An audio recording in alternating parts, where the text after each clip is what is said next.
Warning, the following podcast has been classified as insanely lucrative. Listener discretion is advised. Something amiss with Amazon right now. Because about a month ago, we all had 5 keyword fields that we could plug all of our keywords into for our products. Your attention, please. Listening to the AM/PM podcast may cause recurring revenue streams and unfair advantages over your competitors. Other side effects may include fatter wallets, fired bosses, and longer vacations. Listen at your own risk. Here's your host, 7-figure entrepreneur and online marketing madman, Manny Coates. Manny Coates. Hello, everybody, and welcome to the AM/PM podcast. My name is Manny Coates, and I will be your host. And this is the podcast where we discuss how to generate recurring revenue streams 24 hours per day during the AM and the PM, hence the name of the show. As a matter of fact, I had a really late night last night, so I slept in today. And while sleeping in, I was making money. How cool is that?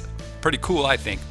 So I just finished a video about I just finished a podcast about my 90-day update from the very first episode, and I'm going to be posting that shortly, so check that out. It talks about the goals that I set and whether I hit them. But I want to talk about something a little bit different right now, because there is definitely something afoot right now amiss. Boy, I'm just, maybe I should have slept in a little longer. Something amiss with Amazon right now.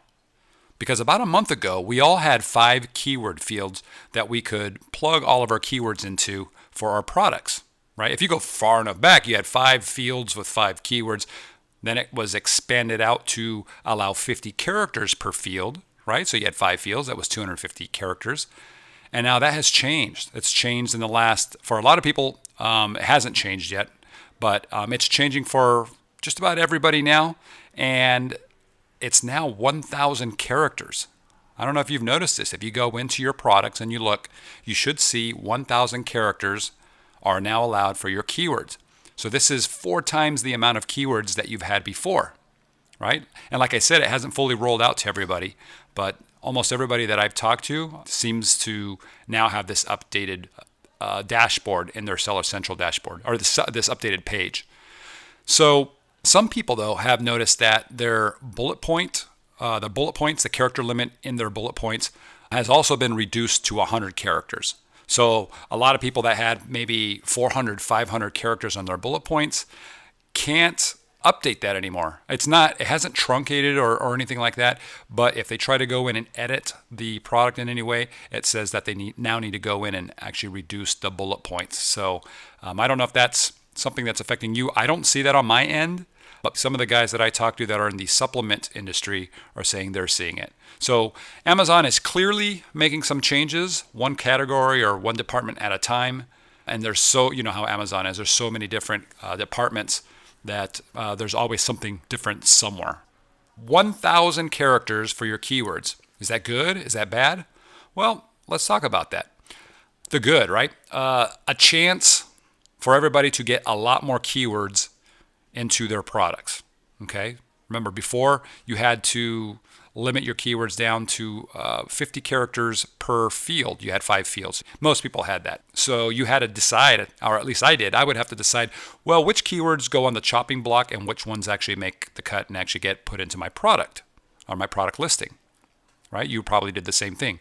So the good thing now is that we don't have to do that. We got 1,000 characters. That's a lot of keywords, guys. I mean, if you're picking relevant keywords, that's good stuff. Now, let's talk about the bad. The bad is that when you give people that much real estate, people are just going to start throwing in crap keywords to fill it all up, right? Crap keywords you don't want, right? They can actually hurt you. Crap keywords, think about this. If they're really crappy, they're non-converting keywords. And then remember this, if the traffic that's coming to your product page isn't actually converting, then that's a bad thing. Amazon sees that as a bad thing, and your overall search rankings could drop. And I'm not just talking about that keyword. It could be for other similarly related keywords, and even for your entire account. So you have to keep a close eye on this, right? Make sure that you're downloading your reports on a daily basis, checking them out. Remember, they're a little bit delayed. They're delayed for the previous day. And if you're looking at your report and the keywords are getting tons of impressions and no clicks, then get rid of those keywords. If you're getting a ton of clicks, even if they're super cheap, but there's just no conversions from those clicks, you should probably get rid of those too. What I would do is I would add these keywords as negative exact match keywords to that particular campaign, wherever that keyword is in, or what campaign that keyword is in. Okay, so you would stop them from showing. Remember, you're using an exact match, so somebody would have to type in that exact phrase, and it would keep Amazon from showing your products when someone typed that in, and it would keep from pulling your campaign metrics down, like your click-through rates and your conversion rates, which affects your whole account. So definitely got to keep an eye on it. A lot of people don't realize this. They throw in a bunch of garbage, and then in the long term, it just affects everything. It makes everything go bad. So I talked about previously using manual campaigns and how I really don't do it very much. Okay, I just don't. There's very rare instances where I have to use manual campaigns. The auto campaigns that Amazon is using now has been really good for me and for most of the people that I've talked to. Their algorithm's pretty solid. I do add negative keywords in there, of course, to get rid of, like I just said, the stuff that's not converting and the bad stuff. But I let Amazon pick and run the auto campaigns, and it does really, really well. But I probably will start using manual campaigns more often as of now. And I did create my 90-day podcast where I mentioned, I did that one right before this, even though it's going to be published after this one. But I mentioned in there I just don't use it. I think it's a waste of time. I'm changing that slightly because now there's these 1,000 characters. Okay, so here's my thought process on it. I see that I'm probably going to have a lot more poor performing keywords, okay, that I didn't have before because I've added so many new keywords, and that if I'm getting a bunch of expensive clicks for these keywords, okay, and they just aren't converting at a percentage that's profitable for me, I'm probably going to add them. I'm going to take these because they're not necessarily bad keywords or keyword phrases.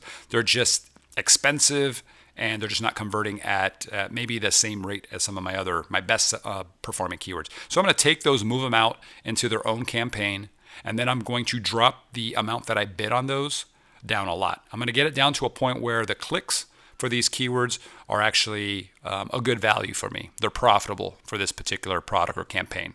Does that make sense? I hope that's making sense, right? So if I have, let's say my best performing keyword actually turns into a sale for every 10 clicks. 10 clicks results in one sale. Okay, so that one's converting good and the metrics look great. But then some of my new keywords that I've added, they cost the same amount per click, but they're only converting like every 30 clicks. Okay, so they're costing me 3 times as much, and it's causing my ACOS, my ACOS, to go way up, and it's just not profitable, not at $2 a click or whatever the amount might be. Let's just say they're $2 per click.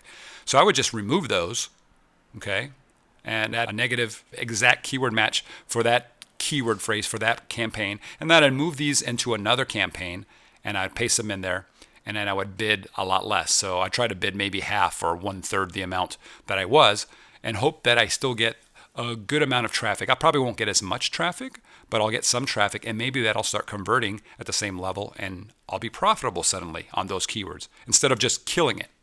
Okay? Hope that's making sense. So back to the 1,000 characters. As of right now, from what I see, it doesn't seem to matter if you put all 1,000 characters of these keywords into just one of the fields, the first field, or if you split it up evenly into the 5 fields. This is brand new. It's just happening. So from what I can see, it doesn't matter. I mean, it might be just as a matter of practice, just split them up into 5 different fields evenly, 250 characters each. 200 characters each, 5 fields, and you'll be set. You'll have your 1,000 characters. But it looks like Amazon just cares that there's 1,000 characters total now. Doesn't matter how you split it up. Okay. Now, if you are brand new to this, I know we're getting new listeners all the time. Remember, you don't need to add commas on your keywords. Just add the keyword, then a space, then another keyword, and so forth. Just repeat it until you hit all 1,000 of your characters. Okay, and you don't have to repeat keywords either. So, for example, if you're in the supplement industry and you're bidding on the terms or the phrases vitamin A, vitamin C, vitamin D, you wouldn't enter those like that. You would enter the word vitamin, then a space, and then A, and a space, C, and a space, and D. Amazon will automatically match those together. Okay, so that'll save you a lot of space, especially if you're, in this example, if you're doing vitamins and you had like 15 vitamins that you're throwing in there. I don't even know how many vitamins there are, but let's say you had 15 of them in there. You would eliminate having to use the word vitamin 14 times. Or let's just say it was 10 times. Okay, you put it in there 11 times. 10 of them would be removed, right? And vitamin has what, 7 letters? So that would be 70 characters that you've saved right there on one word. Does that make sense? You also don't want to use keywords that you've already used in your title or your bullet points, because as of right now, Amazon indexes those things for search. So if you put them in your bullet points, you put them in your title, they're good. You don't have to repeat them. Now, I get it. Amazon is making changes, it seems like on a regular basis now, and they might stop ranking bullet points as people start to really abuse them. It happens, right? Google did it all the time. They always had updates. Every year they had like a massive update. So if that happens, you're just going to have to readjust the strategy. But as of right now, bullet points rank, titles rank. So if those keywords are already in one of those two places, don't put them in your keyword field. Okay, unless you just have a massive amount of extra space and you're done. I guess it wouldn't hurt to list them in there. But if you're running short on space, then definitely don't put them in there. Okay, so now that we have 1,000 characters, one thing that I'm going to do that I think is going to work pretty well, and I didn't have the space to do it necessarily, is misspellings, right? So Amazon will show you, when you do a search and you misspell something, it'll typically show the results for that misspelling, and then it'll ask you if you are instead looking for results with the correct spelling, and it'll show those typically underneath.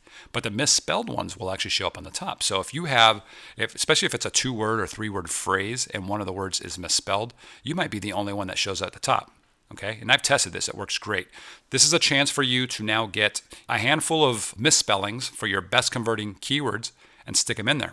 Okay, so for example, let's take the word, going back to supplements again, let's take the word cleanse. Okay, you have some kind of product that's about cleansing your body. Okay, so the word cleanse is often spelled incorrectly. And when people misspell it, 90% of the misspellings for that word, for the word cleanse, comes from one variation of that misspelling. You know which one it is? So cleanse is normally C-L-E-A-N-S-E. Well, the number one, 90% of the misspellings, the number one misspelled version of it is cleanse without the A. It's C-L-E-N-S-E. So it would be fantastic. I mean, that's a 90% of people that misspell it type in that one word. That would be a word that I for sure have in my keywords. Absolutely. But knowing this, guys, try to find some misspellings for your keywords. If you don't know where to go, a site that I use is called spellorg.com. That's spellorg.com. I'm going to put that in the show notes. But spellorg.com, you can go in there and you can type in whatever your main keyword is, and it will tell you based off of thousands and thousands, maybe even millions of keywords. How do they do it? They do it based off of spelling correction. If people are constantly misspelling stuff and they're going in and using a spell check and correcting it, it's calculating, or it's capturing this data, and it's then calculating percentages on the number of times this happens. So spellorg.com is awesome. It'll show you all the variations of misspelling. So if there's 5 really popular misspellings of a keyword, it'll show you all 5, and then it'll show you the percentage of each one. I probably wouldn't add any misspellings that are below 15%, unless they're all like 15% exactly even, then maybe I would. But other than that, I would probably stick to the higher misspelled versions. Okay? So spellorg.com, it's a little gem. It'll help you a lot. I hope this is one of those little golden nuggets I always talk about that you're like, that's cool. I didn't know about that, and I can use it and it will help my sales. All right. So I want to finish off with showing you how to essentially test and check to make sure that you're ranking for your things, okay? What I do is I just go, I pull up my listing, okay? And I go into the bullet points and I copy out the first 10 or so keywords from the first sentence of the first bullet point, right? Just the whole thing, I just copy it.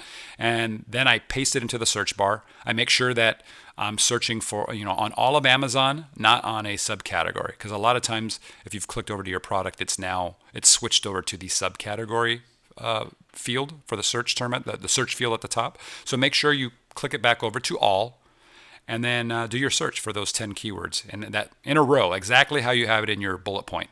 And your product should be the only one that appears. At least it does for me. Unless you have 10 words that are all being used by your other competitors on their products, chances are you'll be the only one, or you'll be one of very few, okay? If you have to put more than 10 words. But if your product doesn't show up, there's likely a bigger issue. You should be showing up, okay? You can do the same thing for your keyword field, the keywords on the back end. Grab, like I said, 10 keywords in a row, something like that. It's the keyword space. Just grab the first 10 and paste it into the search field and see if you show up. You should. It's pretty cool to make sure that you're ranking for stuff. What else? Oh, make sure that, if you just added these keywords, that you give Amazon some time to index them, okay? Because it's not immediate. So don't freak out if you put them in there and then, after an hour, you're like, man, I'm not showing up for this. Just give it some time. Go about your day, go do some other stuff, and then come back later on in the evening and check it out, or check it out the next morning. That's probably even better. That's what I do, okay? So there's likely going to be more updates coming from Amazon, okay? So stay tuned as more and more sellers come online and people are trying to game the system. They're going to make adjustments as Amazon figures out algorithms that help improve sales and conversions. Just keep listening to the podcast, learning and experimenting and going for it. So that's it, guys. I hope this was beneficial. If you liked it, please do give me a review down below on iTunes. And I would be very, very grateful for that. Thanks, and I will talk to you on the next podcast. Take care. You've been listening to the AM/PM podcast hosted by Manny Coates. For more information, insider tools, and to get the resources mentioned in this episode, visit ampmpodcast.com.